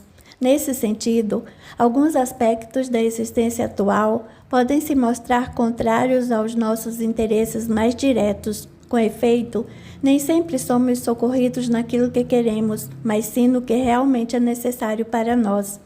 Se agirmos com bom senso diante das solicitações dos nossos filhos, oferecendo o que é o melhor para eles e não necessariamente o que eles desejam, às vezes imaturamente conseguimos dimensionar como será a atuação do nosso Criador em relação a nós. Entendo Dorival, mas são só 2 adolescentes que podem ter a existência atual seriamente comprometida quando mal a iniciaram. Não diria seriamente, mas, conforme soubemos pelo facultativo, com algumas possíveis limitações quanto ao brilhantismo da inteligência. Nesse caso, cabe-nos guardar com paciência, oração e assistência espiritual adequada, em paralelo à terapia psiquiatra, à qual, inclusive, elas continuam sendo submetidas. Lembre-se de que o processo obsessivo ainda não está de todo resolvido. Não podemos afirmar que os irmãos que nutrem aquele desafeto decidiram liberá-las ou mesmo liberar você, Pietro. Desse modo, sem termos uma posição exata sobre as últimas ocorrências, esse alívio que elas estão experimentando na saúde pode ser uma simples estratégia daquelas mentes que se encontram em desalinho em virtude de um longo período em que literalmente remoeram a vingança nos seus corações. Por vezes, retiraram-se provisoriamente, deixando o obsediado acreditar erroneamente que está liberado, mas eis que retornam os desequilíbrios. O mesmo se dá, por exemplo, em terapias médicas. Alguns enfermos, durante o período de tratamento, procuram disciplinar-se, mas tão logo alcancem a tão desejada cura, retornam aos mesmos desajustes que os levaram à enfermidade. Assim, tenhamos cautela no presente momento, porque não sabemos afirmar com absoluta certeza que os problemas relativos à obsessão, tão bem enfrentados por você, estejam na reta final. Até porque a assistência espiritual procede nos 2 grupos, atingindo não só eles, mas também você e a tua família como um todo. Em relação aos prováveis danos cerebrais ocorridos por conta do prolongado período de subjugação do qual as gêmeas foram alvo, vale considerar que as evidências disso não foram encontradas nos exames regulares. Ainda são, portanto, uma opinião dos facultativos responsáveis pela terapia. De todo modo, a possibilidade existe e, lamentavelmente, ainda não conta com o amparo da ciência oficial, para a qual referências ligadas ao corpo astral ou perispírito não são levadas em consideração, dado o desconhecimento da matéria. Conforme sabemos, os sucessivos ataques do grupo obsessor se materializaram diretamente no perispírito, podendo sim ser vincado no corpo físico em virtude da agressividade e da persistência com que as ações foram levadas a efeito. O corpo espiritual, sendo elemento causador, transfere os seus desajustes para o veículo físico, porém isso não é via de regra, detectado pelos mais sofisticados exames, porque o cérebro do corpo somático é aparelho de transmissão e não elemento gerador absoluto. Às vezes as causas surgem e são detectáveis, mas em outras ocasiões surgem situações que nos surpreendem por não ser registrado nenhum desajuste capaz de ser identificado fisicamente, conforme explanei há pouco. Como ilustração do que é possível ocorrer, podemos pensar no aparelho sonoro. A caixa acústica pode estar em perfeito estado de conservação, contudo, se a sintonia entre ela e o aparelho emissor encontrar-se prejudicada, seja pelo cabeamento ou por outro tipo de desarranjo nesse circuito, a fidelidade da transmissão ficará comprometida. A nossa posição frente ao quadro em questão é, pois, a do técnico, que tenta encontrar o problema para solucioná-lo, se não integralmente, pelo menos em parte.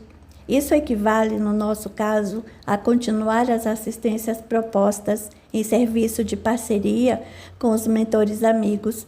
Somente assim é que conseguiremos solucionar ou minimizar os desafios que se apresentam.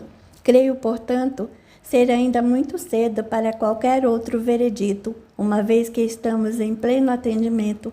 Aguardemos confiantes na misericórdia do Senhor Pietro. Dorival sabia, como ninguém, enfrentar a verdade dos fatos, sem perder a confiança e o equilíbrio. De fato, mesmo à frente de intricados problemas, ele literalmente transpirava confiante na divindade, muito conhecimento e, acima de qualquer coisa, humildade. Para mim, ele se transformara não apenas no amigo presente, mas também no mentor digno de todo o meu respeito. Eu não tinha por ele, sinceramente, qualquer sombra de fascínio, pois sabia que tanto ele quanto eu estávamos em franco processo de evolução. Por isso, imperava o fato de que éramos seres humanos passíveis de falhas, pelo desconhecimento que ainda se fazia frequente. Capítulo 29. A sustentação pela prece. Era muito provável que o Dorival estivesse coberto de razão quando avaliou uma possível trégua em andamento por parte dos obsessores. Era de fato sensível à melhora apresentada no equilíbrio das minhas filhas. Outros detalhes da nossa vida em família também transcorriam na mais perfeita ordem. Para tanto, obviamente, estendemos a assistência espiritual direta a Isabel e as duas meninas, que participavam agora das sessões fluidoterápicas. Isso, aliado à terapia médica convencional, apresentavam maravilhas. Era nítida a nossa percepção de que a medicação utilizada pelas meninas era exponenciada a cada sessão assistencial à qual nos submetíamos.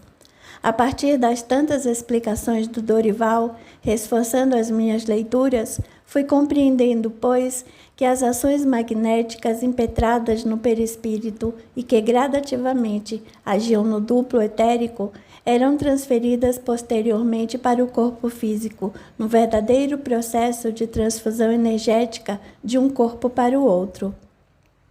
Esses novos conhecimentos acabaram por seduzir a Isabel, que passou a estudar comigo e, por consequência, a estimular essas novas concepções junto às nossas filhas. Em pouco tempo, ela também passou a integrar as atividades voluntárias. Dias depois, estávamos providenciando a documentação que dava início aos procedimentos de adoção da nossa querida Lourdes, pela qual, aliás, a minha esposa estava completamente encantada.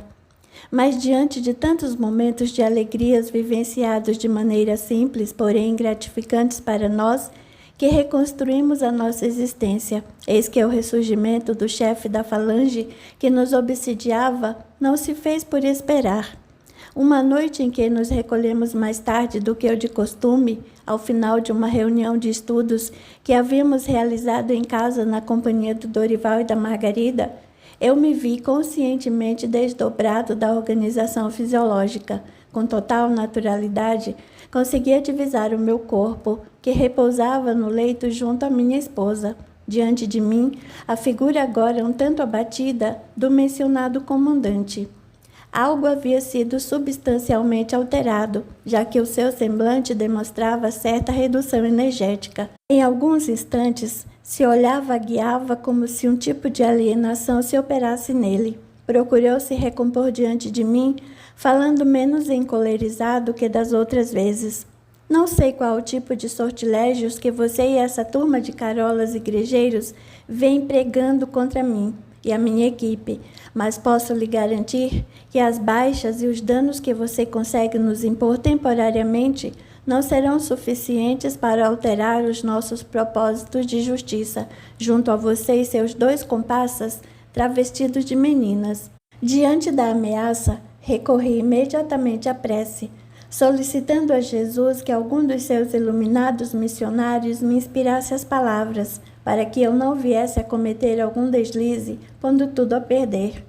Esta era certamente uma oportunidade que se oferecia a mim de amenizar aquele problema tão delicado com o qual eu e as meninas estávamos envolvidos há tanto tempo.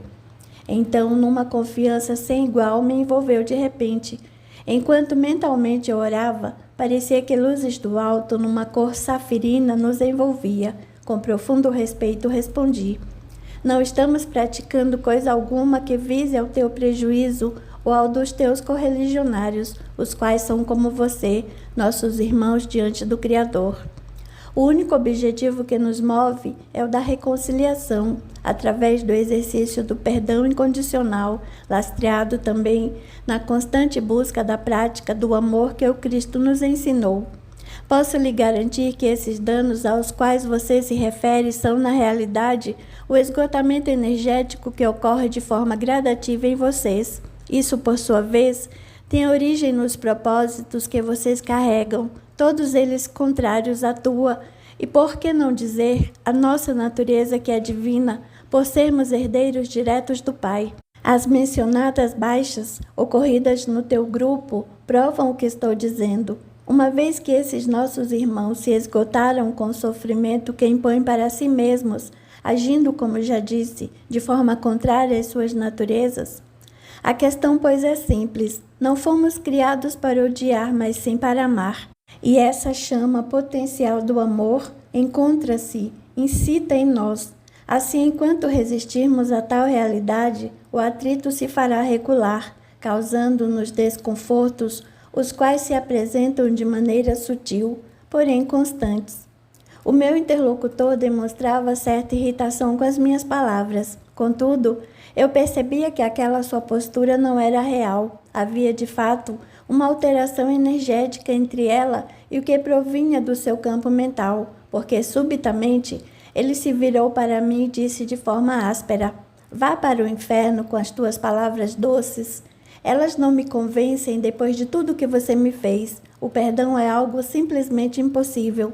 Se estou desgraçado diante da vida, saiba que não desistirei de dividir a minha dor com você, genocida canalha. Encerrou e retirou-se apressadamente do ambiente, dando-me as costas de modo a demonstrar todo o seu desprezo. Ao contrário do que era costumeiro em mim, em relação ao receio, desta vez retomei a prece, pedindo que o Senhor nos auxiliasse no exercício do perdão, dele para comigo e de mim para com todos aqueles que eu tinha prejudicado direta ou indiretamente, já que muitos poderiam ter sido prejudicados em meu nome, sem que eu tivesse a real responsabilidade do fato. Orei de fato emocionado, solicitando forças para não esmorecer diante da prova. Despertei em seguida no meu leito, tendo o rosto coberto de lágrimas pela emoção. Capítulo 30. As bênçãos do tempo. O tempo não só cura, mas também reconcilia, diz uma frase de Victor-Marie Hugo, o poeta novelista e dramaturgo francês. Ela expressa justamente a realidade que passamos, eu e a Isabel, a vivenciar com a adoção da Lourdes e sua vinda definitiva para o nosso lar. Isso encheu de graça e beleza a vida de todos nós, que nos encontrávamos na condição de recomeço. Por sua vez, por mais incrível que possa parecer, o quadro de esquizofrenia hebefrênica ou desorganizado das meninas apresentou súbita melhora, surpreendendo inclusive o facultativo responsável pela terapia que lhes assistia. Conversando com Dorival a respeito, disse-lhe que, coincidência ou não, foi desde a chegada de Lourdes ao nosso lar que essas alterações passaram a ocorrer. O amigo, sempre discreto, após alguns instantes de reflexão, no que me pareceu estar consultando algum amigo de outra dimensão, informou: Pietro, a sabedoria divina nos atende nas mais variadas circunstâncias e através de recursos que muitas vezes nos parecem inimagináveis. Recordando Jesus, ele não prescindiu da diminuta quantidade de pães e de peixes para alimentar a multidão faminta que tinha caminhado quilômetros para ouvir os seus ensinamentos e ser não apenas curada de suas enfermidades corpóreas, mas também receber do Mestre a medicina preventiva, que foi e sempre será a educação do espírito imortal. Sabemos, pois, que o Senhor atende a criatura através da criatura. Logo é possível que tenhamos à nossa frente alguém de importância capital nesse círculo de ignorância, sustentado por equivocados irmãos, cujos conceitos são lastreados na ideia de fazer justiça com as próprias mãos. Aguardemos pacientemente para que, se necessário for, sejamos contemplados com um volume maior de informações a respeito. Enquanto isso, meu amigo, continuemos estudando, recorrendo à prece e à assistência espiritual. Acima de qualquer coisa, vamos servir, porque o trabalho em favor do semelhante sempre será o sustentáculo da criatura que se conscientiza da sua filiação divina e, consequentemente, relação de irmandade perante toda a humanidade. Fazia-me um bem enorme conversar com o amigo Dorival. Ele sempre sabia medir as palavras, expressando-se de forma simples e objetiva, sem as empolgações de primeira hora, antes transmitindo sua confiança inabalável em Deus. Não demorou para que a constatação daquilo que o Dorival tinha dito viesse a ocorrer. Alguns dias depois, novamente me senti desdobrado do meu invólucro físico, mantendo um nível consciencial absoluto. Naquela noite, de maneira especial, porque divisei com facilidade a figura de José e constatei que ele se dirigia a mim, dizendo em tom paternal: Meu caro Pietro, alterações significativas das situações estão sendo alcançadas por conta da tua firmeza de caráter, envolvendo a reformulação de propósitos na existência atual. Com efeito, aquele que utiliza a sua inteligência na prática do bem, constrói no hoje um mundo melhor para si e para aqueles ao seu redor. Investimento este que será refletido no futuro, constituindo-se de pura luminosidade. Observadores atentos estão acompanhando os teus passos.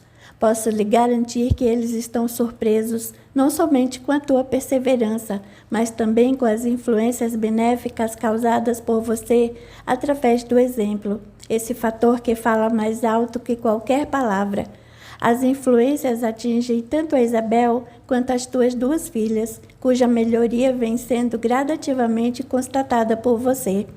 Não digo isso no intuito de estimular qualquer ponta de vaidade em você, mas sim estimulando a continuidade da luta em favor da tua evolução, bem como daqueles que o cercam na presente jornada, estejam eles na dimensão em que eles estiverem. Continue firme nos teus propósitos, meu filho, confiante sempre nas bênçãos do Senhor de nossas existências. Fique na paz do nosso Pai. Despertei uns instantes antes de o relógio tocar, sentindo que tinha recebido um verdadeiro banho de luz, tamanha felicidade que me envolvia e o estado renovado de ânimo que se apossava de mim. Isso fortalecia sobremaneira as minhas convicções na importância de um momento ser desfrutado na construção do bem, aproveitando ao máximo as bênçãos da presente reencarnação. Capítulo 31. Somos todos irmãos. O aviso do meu amigo espiritual não tardou para se materializar. Passados alguns dias, exatamente na noite que reservávamos para o culto do Evangelho no lar, com a participação da Isabel e das nossas 3 filhas, algo inusitado aconteceu. Lourdes, apesar de ainda bebê, em determinados instantes dava mostras de que adentrava na sua personalidade anterior. Olhava-nos então tal qual um adulto, mantendo uma atenção que destoava daquela própria de um espírito que praticamente acabava de reencarnar. Nessa noite, pois, em que nos recolhemos envolto nas mais radiosas vibrações de paz e com esperanças redobradas, o tal comandante surgiu. Entrei em contato com ele através da clarividência e da clareaudiência, ambas muito bem definidas. Era, portanto, simplesmente impossível negar-lhe a presença, suprimindo qualquer dúvida de aquilo ser fruto de um processo anímico, mediante os registros que eu mantinha no meu psiquismo em relação à sua figura. Nesta oportunidade, ele me olhou de forma completamente desigual, mantendo até certo grau de complacência, sendo firme, porém em suas palavras iniciou dizendo: "Temos, tanto eu quanto alguns dos meus companheiros, observado a tua conduta no que se refere às alterações de propósitos que afetam não apenas a tua postura junto à família, mas também o trabalho desinteressado em favor de criaturas mais necessitadas. A princípio, eu achei que essa tua proposta de mudança não passava de uma brincadeira bem orquestrada, uma fuga real dos problemas, uma vez que a tua covardia não lhe permitia chegar às portas do suicídio. No entanto, sou forçado a admitir que as alterações promovidas em relação à valorização da vida com serviço voluntário e os esforços empreendidos em favor da mudança de rumo, com o estudo continuado e as assistências com as quais você se envolveu, passaram de fato, num curto espaço de tempo, a exercer influências diferenciadas no meu intento de justiça, dirigido a você e aos demais do teu grupo, esse que se constitui a tua família atual. Não pense que essas minhas palavras representam um perdão que eu não posso lhe dar, mas estou desistindo dos meus planos, principalmente no que diz respeito às tuas 2 filhas. Isso se dá por razão capital que supera o meu estado de desânimo de lhe aplicar justiça.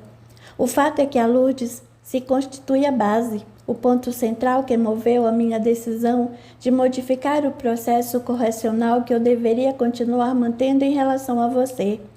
Ela é uma das criaturas mais importantes que eu conheci em todas as experiências que vivenciei até hoje.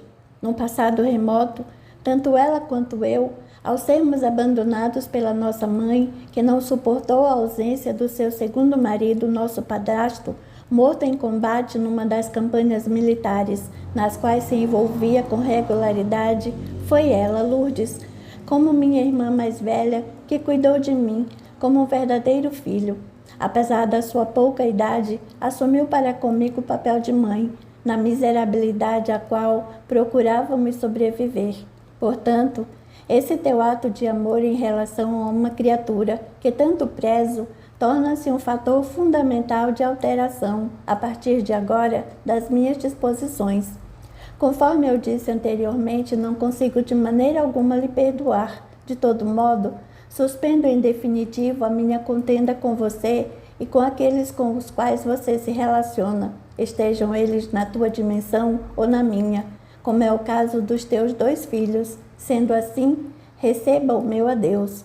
Tentei mentalmente dizer-lhe algo, mas ele desapareceu tão depressa quanto havia surgido diante dos meus olhos perispirituais. Nesse interim, eu me encontrava banhado em lágrimas, tendo a certeza de que um dia nos encontraríamos novamente. Sabe Deus de que maneira, talvez como irmãos ou como pai e filho, ou qualquer outra relação.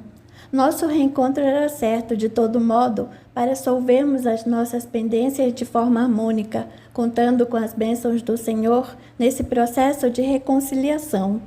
Por ora, o mais importante é que um processo de vingança, lastreado em profundo ódio e alimentado durante praticamente 7 séculos, estava ali, naquele instante, apresentando as suas primeiras pinceladas de perdão e de reconciliação. Tudo se dava através de um ato de amor, com profundo sacrifício daquela criaturinha abençoada que decidiu vir ao mundo em condições de miséria absoluta, sendo inclusive abandonada às portas de um orfanato, para que dessa maneira se transformasse na minha, e por que não dizer, na nossa adorada Lourdes, a alavanca de Deus, que suspenderia tanto eu quanto meu antigo desafeto do lodaçal de ódio e de descrença na bondade divina. Então eu confirmava e repetia para mim mesmo que o Senhor de fato se apresenta das formas mais inusitadas possíveis, auxiliando as suas criaturas através de espíritos iluminados, que não se importam em se sacrificar por amor, porque já compreenderam que todos nós, sem qualquer exceção, somos irmãos. Final.